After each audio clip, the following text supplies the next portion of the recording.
Ini bukan sekedar gimmick, apalagi clickbait. Dunia makin chaos dan Perang Dunia III sudah di depan mata. Tahun 2025 dimulai dengan banyak konflik di penjuru dunia. Rusia masih melanjutkan invasinya ke Ukraina. Israel belum berhenti menyerang Palestina. India dan Pakistan juga masih panas di perbatasan Kashmir. Tapi yang paling menyita perhatian dunia sekarang adalah perang antara Israel dan Iran. Benar-benar perang ini nggak main-main guys. Per tanggal 13 Juni kemarin, Israel memulai serangan udara besar-besaran ke Iran yang mereka namai Operation Rising Lion. Alasannya karena Israel pengen ngebongkar program nuklir Iran yang menurut PM Israel Netanyahu itu akan segera dapat menghasilkan bom nuklir. Nah, Iran bersikeras bahwa program yang mereka kembangkan adalah program nuklir yang bersifat damai. Tentu, Iran gak diem aja guys. Iran membalas dengan operasi yang bernama Operation True Promise 3. Dan sejak hari itu, perang benar-benar pecah. Setiap hari, berita diisi oleh kehancuran, korban jiwa, dan ketegangan yang makin menyebar dan menjalar ke seluruh negara, termasuk Indonesia. Terus, selanjutnya gimana? Nah, gongnya itu datang pas tanggal 22 Juni kemarin. Amerika Serikat akhirnya turun tangan, bukan sebagai penengah, tapi langsung ngebom Iran. US ngedrop 30 rudal plus 14 bom ke fasilitas nuklir Iran. Fordo, Natanz, sama Esfahan dibombardir habis-habisan oleh US. Yap, dengan ini Amerika officially join perang. Besoknya, per tanggal 23 Juni, Iran mengirim rudal ke pangkalan militer US yang ada di Qatar. Dan tanggal 24 Juni, ada plot twist dari siapa? Donald Trump. Lagi-lagi, ya, Donald Trump.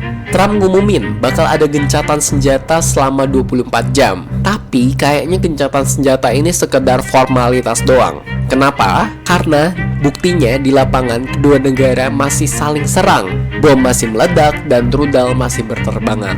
Terus gimana dong? Apa kita officially Perang Dunia III? Menurut Direktur Indonesia Center of Middle East Studies, Dina Sulaiman, Perang Dunia III baru kejadian kalau negara-negara besar ikut nimbrung langsung. Contoh, kalau Amerika Serikat udah full nyerang lawan Iran, terus China dan Rusia ikut nimbrung langsung dan backup secara terbuka Iran sebagai sekutunya. Nah, saat itulah dunia benar-benar bisa dikatakan melakukan perang dunia sama seperti zaman Perang Dunia II kemarin. Analisis dari Mira Safety juga bilang, dunia sekarang dipenuhi oleh banyak konflik di mana-mana, tapi belum ada satu momen tunggal yang mengumpulkan yang bisa bikin semua negara besar ini gabung jadi dua kubu perang. Tapi tetap katanya potensi eskalasi ini sangat-sangat tinggi. Jadi ibaratnya dunia sudah di pinggir jurang, tinggal nunggu nih siapa yang dorong duluan. Bahkan Pak SBY juga ikut angkat bicara.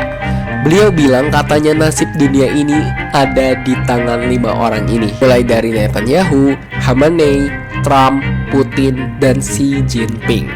Ya, literally 5 orang itu yang megang remote control dunia. Kalau amit-amit nih terjadi Perang Dunia III, terus gimana dengan Indonesia? Nah, ini menarik. Ternyata menurut beberapa media luar seperti The Economic Times, Daily Mail UK, dan The Mirror US, Indonesia disebut sebagai salah satu negara yang paling aman kalau Perang Dunia beneran terjadi. Why?